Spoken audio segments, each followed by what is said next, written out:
सभी का स्वागत है। भारतीय जनता पार्टी की हमारी वरिष्ठ नेता, भारत सरकार में मंत्री आदरणीय स्मृति ईरानी जी आपको संबोधित करेंगे।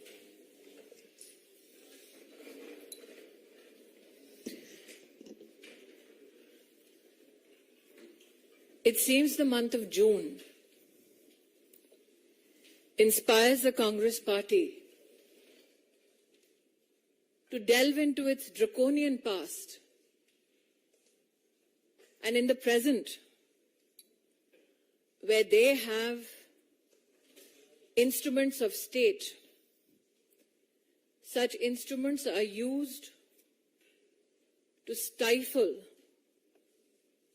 democratic voices from political organizations that ideologically stand against the Congress Party. Leaders of the Bharatiya Janata Party and Karyakartas are in receipt of information with regards to an FIR filed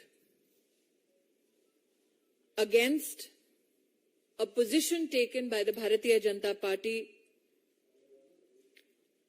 with regards to Rahul Gandhi's US visit.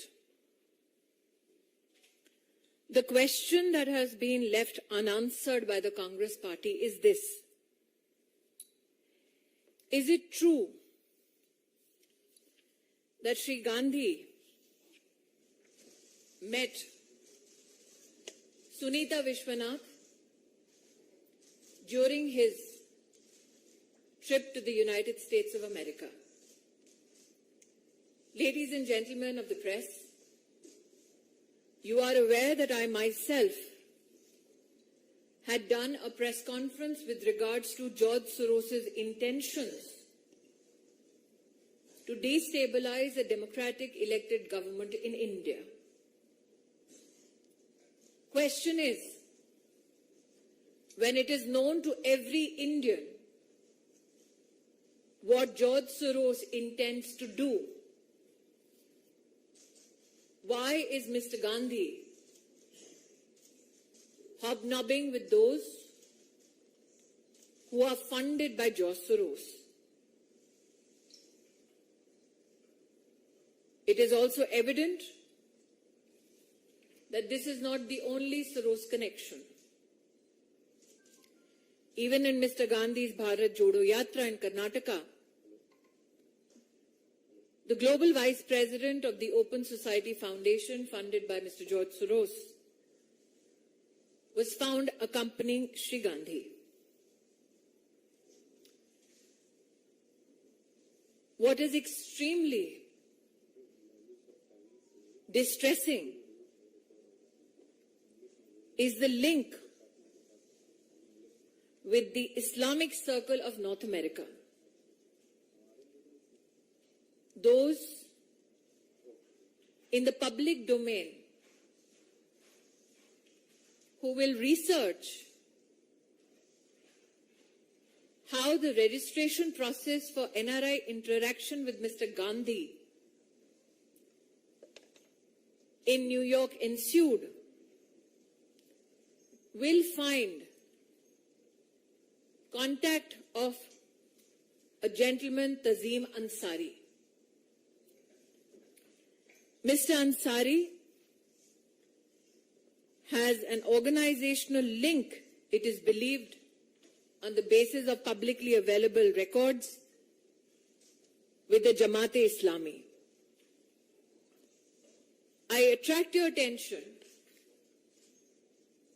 to a 116th Congress Resolution 160 in the House of Representatives on the 28th of February 2019. This resolution expressed concern about the threat posed to democracy by theocratic groups operating in South Asia. And a part of the resolution speaks about the affiliation between the Islamic Circle of North America and Jamaat-e-Islami. Irrespective of these documents available in public domain, the Congress has neither refuted a meeting between Mr. Gandhi and an individual funded, financially supported by George Soros, nor has the Congress party rejected the role of a certain Mr. Tazim Ansari, who has links with an organization that a US resolution in the House of Representatives openly declares is affiliated to Jamaat-e-Islami. It is expected that the Congress party, given its draconian past, will leverage any instrument available to it to stifle those who voice an opinion against the Gandhi family. I have with me another article in hand. I will deliberately not name the publication or the reporter so that their safety is not endangered by the Congress party. But I will quote from this article which is available in the public domain. And that article itself also indicates that how the Sorosian West looks at Mr. Gandhi as a pawn to checkmate not just Modi, but India. To file an FIR because the truth was spoken just indicates that as far as the emergency goes in the Gandhi family, the apple has not fallen far from the tree. Media के मित्रों को आभार व्यक्त करती हूं कि आज Bharatiya Janata party का राहुल गांधी के यूएस विजिट के संदर्भ में प्रेस कॉन्फ्रेंस में आप सब पधारकर हमारी बात देश को पहुंचाना चाह रहे हैं। मेरे हाथ में वो तस्वीर है जिसमें एक ऐसी महिला विद्यमान है श्री गांधी के साथ जिनका नाम सुनीता विश्वनाथ है। ये तस्वीर अमेरिका में राहुल गांधी की उनकी मुलाकात की है। जॉर्ज सोरोस द्वारा फंडेड, सपोर्टेड फाइनेंशियली इस महिला से क्या गुफ्तगू कर रहे थे श्री गांधी, इसका खुलासा केवल श्री गांधी कर सकते हैं। लेकिन प्रश्न ये उठता है, भारतीय जनता पार्टी ने स्वयं इस विषय को पहले भी उठाया था कि किस प्रकार से जॉर्ज सोरोस हिंदुस्तान में लोकतांत्रिक तरीके से चुनी हुई सरकार को हटाना चाहते हैं। जब जॉर्ज सोरोस के इरादे हर हिंदुस्तानी को पता थे, तब भी ऐसी क्या मजबूरी थी कि श्री गांधी ने जॉर्ज सोरोस की एक सहयोगी समर्थक के साथ अमेरिका में जाकर मीटिंग की। पब्लिक डोमेन में, इंटरनेट पर ये जानकारी भी उपलब्ध है कि श्री गांधी की 4 जून की न्यूयॉर्क की बैठक में रजिस्ट्रेशन के लिए एक व्यक्ति का नाम और नंबर दिया गया। उस व्यक्ति के, श्री अंसारी, उनके संबंध पाए गए Islamic circle of north America से। Islamic circle of north America के बारे में 28 फरवरी 2019 में यूएस कांग्रेस में, हाउस ऑफ रिप्रेजेंटेटिव्स में एक रेजोल्यूशन के बारे में कहा गया कि इसका संपर्क और संबंध जमाते इस्लामी के साथ है। ऐसा क्यों है कि पब्लिक डोमेन में जिनका संबंध और संपर्क जमाते इस्लामी के साथ है, उनका सहारा लेने की कांग्रेस पार्टी को नौबत आ पड़ी। जॉर्ज सोरोस का और उनके द्वारा फंडेड संगठनों का राहुल गांधी से ताल्लुक नया नहीं पुराना है। एक और प्रकाशन में यह स्पष्ट हुआ है, इंटरनेट पर भी ये फोटोग्राफ्स उपलब्ध हैं।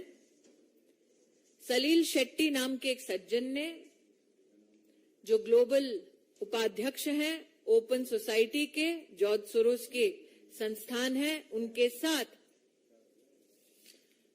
राहुल गांधी ने भारत जोड़ो यात्रा की।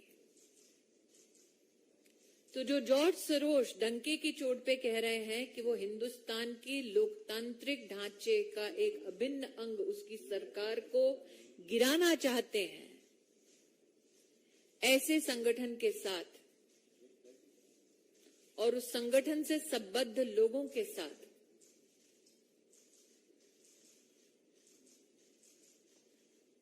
क्यों गांधी खानदान अपने रिश्तों को और भी मजबूत कर रहा है? आप सबके ध्यान में आया होगा, भारतीय जनता पार्टी के कार्यकर्ता भी जानते हैं कि इस विषय को उठाने के लिए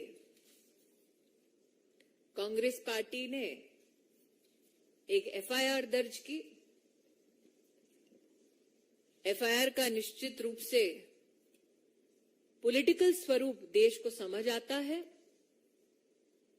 जून का महीना है, आपातकाल की याद निश्चित ताजा करते हुए गांधी खानदान ने पुनः देश को यह प्रमाण दिया है कि चाहे राज्य में उनके पास सत्ता आ जाए, वो सच को दबाने के लिए किस हद तक जा सकते हैं। लेकिन सत्य ये है, पब्लिकली अवेलेबल डॉक्यूमेंट्स में, कि जिनका सहारा लेके उन्होंने मीटिंग की, उनका संबंध जमाते इस्लामी के साथ है। जिनके साथ उन्होंने मीटिंग की, उनका संबंध जॉर्ज सोरोस से है। राजनीति नहीं, राष्ट्रनीति की दृष्टि से अगर सोचे तो सवाल वाजिब है कि जो व्यक्ति कहता है कि आपके देश की सरकार को वो किसी भी कीमत पर कितने भी पैसे देकर उखाड़ फेंकेगा, जो विदेशी कहता है, उसके साथ ये रिश्ता क्या कहलाता है?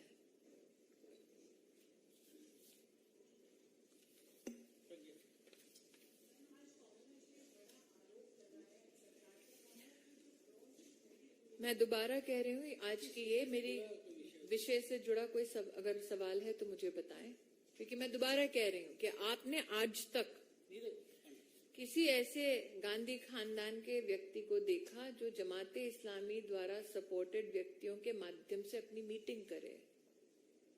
आपने आज तक अपनी पूरी पत्रकारिता के करियर में क्या कभी किसी राजनेता को देखा जो ये कहे कि हम उनके साथ जुड़ते हैं जो हिंदुस्तान की डेमोक्रेटिकली इलेक्टेड सरकार को उखाड़ फेंकना चाहते हैं?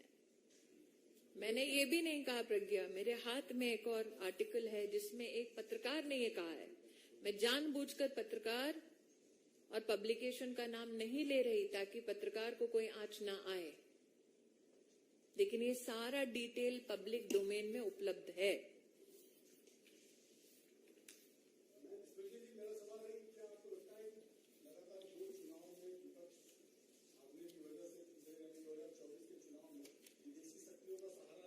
नीरज जी, चुनाव लड़ना, चुनाव हारना और जीतना लोकतांत्रिक प्रतिक्रिया का एक अभिन्न अंग है।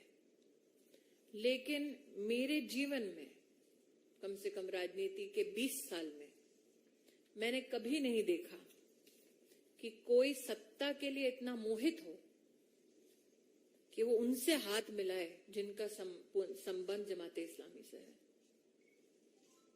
सत्ता के लिए इतना मोहित हो, इतना आकर्षित हो कि उनसे मुलाकात करे जो आपकी देश की व्यवस्थाओं को उखाड़ फेंकने का ऐलान करते हैं धड़ल्ले से। कोई भी राष्ट्रभक्त, और ये मैं इसलिए नहीं कह रही हूं क्योंकि मैं भाजपाई हूं, किसी भी हिंदुस्तानी से पूछ लीजिए, हम घर में अपने झगड़े सुलझा सकते हैं।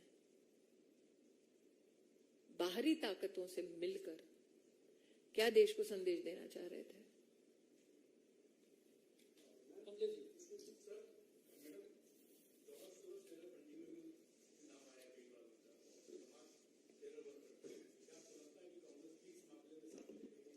मैं दोबारा कह रही हूं सर, उनका जो रजिस्ट्रेशन का प्रोसेस था उसमें जिस सज्जन का नाम नंबर है अवेलेबल है पब्लिकली, उसका संबंध Islamic circle of north America के साथ है, जिसका हाउस ऑफ रिप्रेजेंटेटिव्स में ये रेजोल्यूशन कहता है संबंध जमाते इस्लामी से है।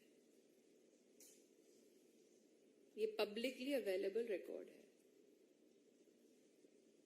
तो जो एफआईआर की है उसमें लिखा है एनिमिटी पैदा करने वाला ये वाक्य है। किसके साथ एनिमिटी? जमाते इस्लामी के साथ।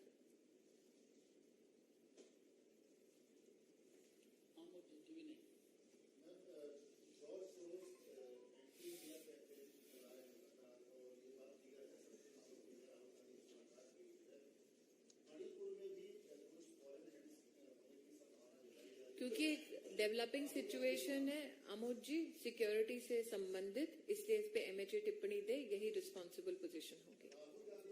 मैं वही कह रही हूँ, वो जानबूझकर जो भी कर रहे हैं, लेकिन मैं अपनी जिम्मेदारी को समझती हूँ। इस विषय पर एमएचए ही अपना वक्तव्य दे तो बेहतर रहेगा।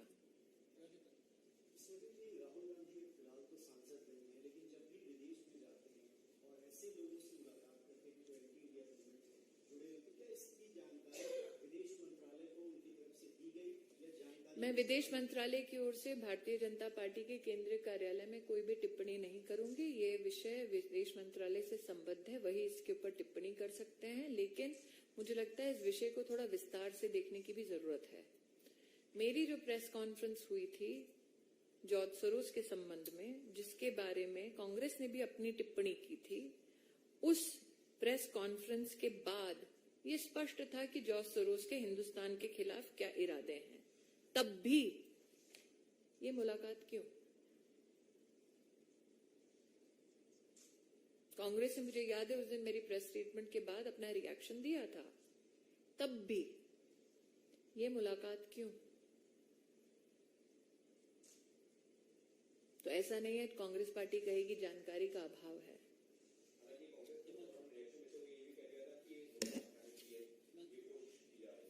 मिले वो और कहें कि मुद्दा ना बने। आप पत्रकार हैं, कि आपके लिए स्वाभाविक प्रश्न नहीं है?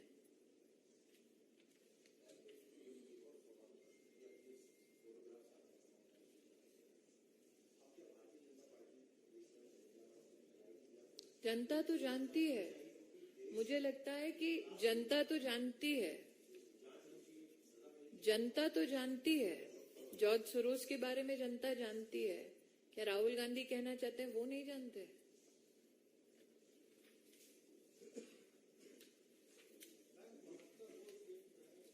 भाई साहब, इससे अगर कोई संबंधित प्रश्न हो तो बताएं। Thank you.